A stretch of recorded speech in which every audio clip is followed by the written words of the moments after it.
جنگل میں جا کر روتے، اس کا مطلب یہ پیارے دوستو کہ ان کا دل ابھی بھی زندہ تھا، مردہ نہیں تھا۔ پیارے دوستو، حضرت فصیل ایک رات ایک گھر کی دیوار پر چڑھے، اندر چوری کا ارادہ تھا پیارے دوستو، لیکن اندر سے قرآن مجید فرقان حمید کی تلاوت کی آواز آئی۔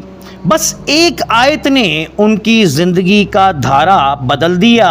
پیارے دوستو، وہ آیت کچھ یوں ہے: کیا ایمان والوں کے لیے وقت نہیں آیا کہ ان کے دل اللہ کے ذکر سے نرم ہو جائیں؟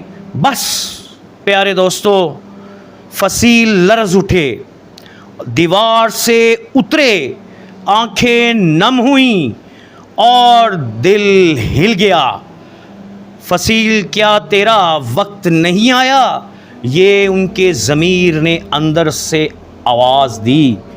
پیارے دوستو، وہ یہی کہہ رہے تھے، کیا فصیل تیرا وقت نہیں آیا؟ بس رات کے اندھیرے میں تنہائی کا سجدہ